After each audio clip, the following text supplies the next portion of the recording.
예수님이 곧 하나님이십니다. 주께서 친히 요한복음 10장과 14장에서 말씀하시기를 나와 아버지는 하나이니라 하셨고 나를 본 자는 아버지를 보았다라고 말씀하셨기 때문입니다. 그리고 천지 만물도 하나님이신 예수님이 창조하셨습니다. 지은 것이 하나도 그가 없이는 된 것이 없느니라고 요한복음 1장에 확실하게 선언하셨습니다. 그런데 이처럼 전능하신 하나님께서 무슨 하실 일이 있으셔서 사람의 육체를 입으시고 이 세상에 오셨는데 이 도성인신, 인카네이션의 사건은 인류 최대의 신비가 아닐 수 없습니다. 그는 오시기 전에도 수백 차례 오시리라고 예고를 하고 오셨고 그가 땅에 오셔서 체류하신 기간은 33년이었습니다.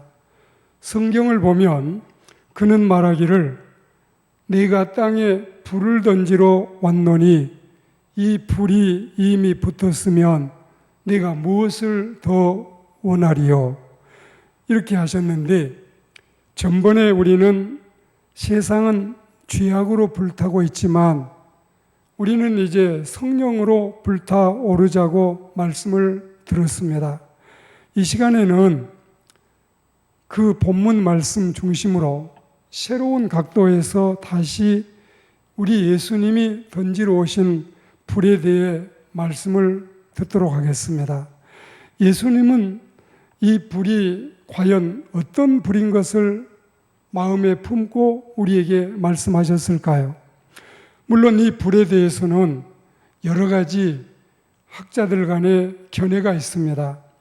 성령의 불이라는 견해가 대부분이고 벤젤이나 빈센트는 예수님의 영적 활동 사역의 불이라고 주석했고 반면에 불은 바로 심판의 불이라고 말하는 학자들도 있습니다. 우리는 이 시간에 이 해석들을 염두하면서 본 구절에만 국한하지 않고 성경을 더 넓게 살피며 하나님의 말씀을 경청하도록 하겠습니다. 이 뜻은 이 불에 대한 말씀을 더 포괄적으로 전하고 듣겠다는 의미인데 그러니까 복음서를 통해서 나타나는 예수님의 활동을 통해서 불타기를 바라시는 예수님의 성령의 역사가 은혜로 말미암아 우리들의 심령 가운데서 복되고 아름다운 불꽃으로 활활 타오르기를 간절히 소망하면서 오늘 주어진 하나님의 말씀을 은혜롭게 경청하는 하나님의 백성들이 되시기를 권면합니다. 첫째로 우리 주님은 회개의 불을 가지고 오십니다. 예수님은 누가복음 5장 32절 말씀에서 내가 의인을 부르러 온 것이 아니고 죄인을 불러 회개시키러 왔노라 이렇게 말씀을 하셨지요. 사실 의인은 회개할 필요가 없고 달리 받을 구원도 없는 것입니다. 그러나 성경은 이르기를 의인은 없나니 하나도 없다는 로마서 3장 말씀에 비추어 보면 세상 어느 누가 이 세상에 어느 누가 회개의 대상이 아닌 사람이 누가 있겠습니까? 그런 의미에서 죄와 악을 버리고 주님을 찾아야 될 회개의 불길은 인류의 모든 심령마다 가슴마다 활활 타올라야 되겠습니다. 예수께서 이 땅에 죄인들을 향한 회개의 불을 던지러 오신 만큼 이 회개의 불이 세상에서는 활활 타오르는 놀라운 은혜의 역사가 있어야 되겠습니다. 지금 세계 도처에서 요원의 불길처럼 무섭게 타오르는 정욕의 불길, 향락의 불길, 그리고 죄악의 불길과 붉은 마수의 불길, 부도덕의 불길이 가라앉아야 비로소 회개의 불이 제대로 붙을 수가 있는 것입니다. 그 대신에 우리 예수님이 원하시는 회개의 불길이 타오르자면은 이 세상에 세속의 불을 질러 놓은 원수 마귀가 이 불을 죽음의 불로 질렀고 사람을 죽이기 위해서, 망하게 하기 위해서, 불태우기 위해서 질렀는데 이 불길에 휩싸이면 장차에는 지옥의 뜨거운 불과 또한 유황불로 연결되어서 탈 것이기 때문에 이 불에는 절대로 우리가 타서는 안 되겠다는 사실을 말씀을 드리고, 당연히 우리는 회개의 불을 피워야, 불타올라야 되겠다는 사실을 마음속에 받아야 되겠습니다. 그러니까 우리는 정욕의 불이 아닌 회개의 불, 그리고 우리 주님이 바라시는 회개의 불이 먼저 붙어야 우리가 심판을 면하고 뜨거운 지옥불을 피할 수가 있겠습니다. 결국 회개의 불은 우리를 살리는 생명의 불이 아니고 무엇이겠습니까? 우리 마음속에 회개의 불이 붙어야 우리에게는 구원의 보장이 있습니다. 서로 사랑하지 못한 죄, 더욱 충성하지 못한 죄, 힘써 헌신하지 못한 죄, 또 더 원천적으로 메시아 예수님을 구주로 영접하지 못했던 과거의 우리의 죄를 토해내야 되겠습니다. 정말 우리는 원죄와 그리고 자범죄에 회개하고 하나님의 백성이 되고 어린 양의 신부가 되어서 우리의 모든 과거에 지은 죄들을 다 내다 버려야 되겠습니다. 예수님은 정녕 세상의 쓰레기들을 다 태워 없애고 더러운 찌꺼기들을 사르기 위해서 우리에게 회개하라는 권면을 하고 계시는 겁니다. 특히 하나님의 형상대로 지음받은 성스러운 인간이기를 거부하는 모든 범죄자들 마음속에 회개의 영이 임해야 모든 인생에게 소망이 있고 살아날 힘이 주님으로부터 주어진다는 사실을 알아야 되겠습니다. 살인 공장을 만들고 살상을 일삼는 범죄자 청년들이나 눈에 불을 켜고 범죄거리를 찾아 나서는 사람들에게 펄펄 타오르는 성령의 불길, 그리고 회개의 불길이 타올라야 우리 주님을 기쁘시게 하고 또 주님으로부터 우리가 불쌍히 여김과 귀중히 여김을 받는 은혜의 대상이 되겠습니다. 우리 주님은 이렇게 우리가 불타오르기를 바라고 계시니 우리가 이런 은혜의 불, 신령한 불에 불타기를 주의 이름으로 권면합니다. 그리고 두 번째는 우리 주님은 죄사함의 불을 가지고 오십니다. 인간의 마음 속에서 꺼질 줄 모르고 타오르는 악한 불길들, 즉 질투의 불, 교만의 불, 음란의 불, 그리고 죄악의 불을 불씨까지 남김없이 다 꺼서 재로 만들어서 날려버려야 되겠습니다. 그리고서 성령의 불을 받아 회개의 불을 붙여서 참회하고 죄를 버리는 자마다 우리 주님으로부터 속죄함을 받아서 이제 용서받은 사람이 되고 사죄의 은총을 누리는 귀중한 하늘 백성들이 되겠습니다. 회개의 불이 사죄로 이끌고 죄사함을 받아야 우리에게는 평강이 임하는 것입니다. 무릇 인간들에게는 이 불이 절실히 필요하겠습니다. 사람들은 모두 죄를 버리고 우리 주님으로부터서 사죄를 받아야 됩니다. 우리가 사는 길은 이 길밖에 없어요. 제 아무리 강력한 세상의 어떤 불도 인간의 화약도 영혼과 육체의 죄업을 태울 수가 없는 것입니다. 인류의 죄악을 사르지 못합니다. 예수 그리스도의 처방 외에 다른 방법으로는 길이 없어요. 그리스도의 보배로운 피를 통한 사죄의 불길만이 우리를 모든 죄에서 깨끗하게 하실 수 있는 이런 사실을 요한일서 1장 7절에 약속하고 계십니다. 다른 묘약이 없어요. 주님의 보혈만이 유일한 특효약입니다. 인간의 죄를 태워 없애기 위해서 우리 주님이 그래서 불을 가지고 온 것이 아니겠어요? 그리고 주님의 피는 완전한 속죄요. 끝없는 속죄며 수를 초월한 엄청난 속죄를 이루고 계시는 겁니다.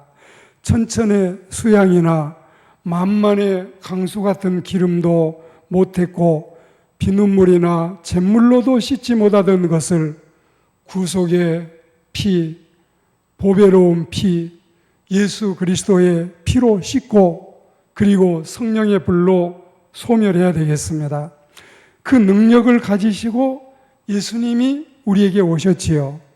우리는 다 어둠의 자식이요 멸망의 자녀였지만 하나님이신 예수님께서 사람의 몸을 입고 이 땅에 오셔서 죄를 회개하는 모든 죄인을 다 받아주시고 하나님의 자녀가 되게 하시고 어린 양의 신부로 삼아주시고 그리고 천국 시민이 되는 이 엄청난 은혜를 입게 하셨습니다.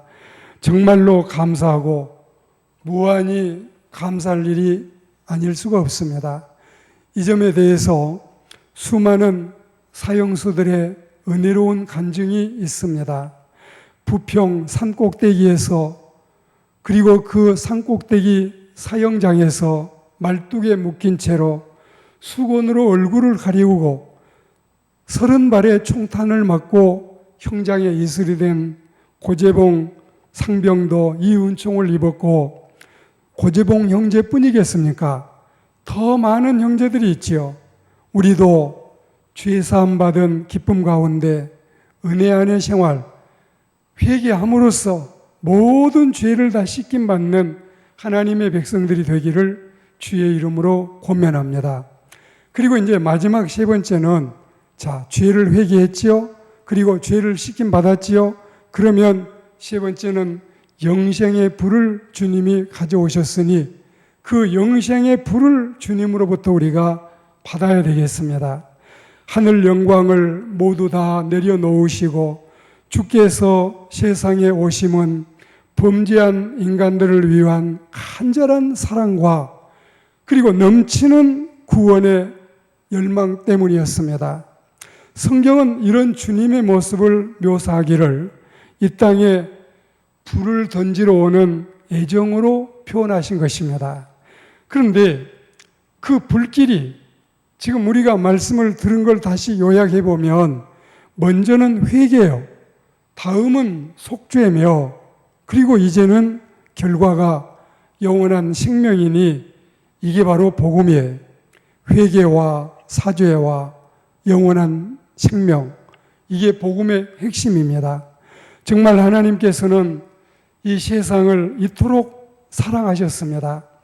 내가 진정으로 너희에게 말한다. 누구든지 나를 믿는 사람은 이미 영원한 생명을 얻었나니 내가 곧 생명의 떡이다. 이렇게 힘주어 역설하셨던 우리 주님이십니다.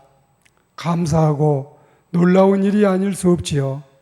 그리고 우리 주님께서는 이어 말씀하시기를 나는 하늘에서 내려온 생명의 떡이다. 이 떡을 먹는 사람은 영원히 살 것이다. 이 떡은 인류를 구하기 위하여 주는 내 살이다. 그리고 너희가 살을 먹고 또 피를 마셔라. 이 피는 너희를 살리기 위해서 붓는 내 피다. 주님은 이렇게 생생하게 놀라운 진리를 우리에게 말씀하신 것입니다. 그래서 우리 주님은 너와 나, 또 우리 모두에게 꼭 필요하신 분이셔요. 그러니까 주님은 생명수이시고, 그래서 주님은 생명의 떡이시고, 그래서 우리 주님은 우리의 생명의 주인이시기 때문에 생명나무도 되시고 생명 과일도 되시는 그리스도께서는 이 땅에 생명을 살리러 오셨고 영생의 불을 지피러 오신 것이 확실하고 분명한 사실입니다. 우리는 이런 주님의 은총으로 말미암아 더 이상 죽음의 독화살이나 죽음의 예리한 칼날이라도 두렵지 않고 공포와 두려움이 없는 담대한 믿음의 사람이 되는 것입니다.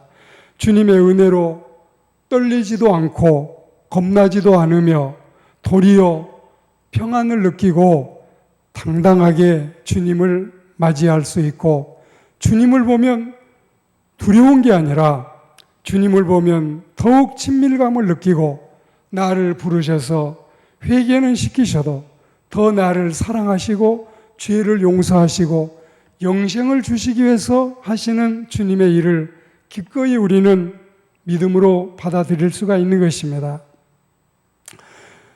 우리는 이제 이것이 바로 특권이 아니면 세상에 무엇이 특권이겠는가, 이런 마음으로 기쁨으로 살고 있어요. 이 영원한 생명은 우리 자신에게 뿐만이 아니라 천하 어디에서도 불타오르고, 그리고 어느 곳에서 어느 누구에게서라도 구원의 불길이 번져나가도록 해야 되겠습니다. 오늘 말씀을 맺겠습니다. 이제 우리가 이렇게 하기 위해서 우리는 이제 이토록 귀중한 생명의 불씨를 가지고 세상에 나가야 되겠어요. 나만 불의 사람이 되는 게 아니라 이 불을 가지고 산지사방의 세상에 나가서 다른 사람들에게도 이 구원의 불길, 이 복음의 불길을 붙이도록 해야 하겠다는 말씀인 것입니다. 그리고 가슴마다 찬란하게 불타오르도록 불을 던지러 다니는 불의 사람들이 되어야 되겠습니다. 사람들의 마음에서는 이 불이 붙어야 되겠고, 그리고 제 아무리 큰 불이 되고 제 아무리 많은 가슴들을 태운다고 해도 화재의 피해나 화상은커녕 영원한 생명을 제공해주는 참 선행이 될 터이니, 주님이 땅에 오셔서 상찬을 베푸실 때에 다니엘 12장 3절 말씀처럼 많은 사람을 옳은 대로 돌아오게 한 자는 하늘의 별과 같이 영원히 빛나리라는 이 말씀이 우리에게 해당되는 아름다운 복음의 전도자들, 아름다운 불의 사람들이 되기를 주의 이름으로 축복합니다. 아멘.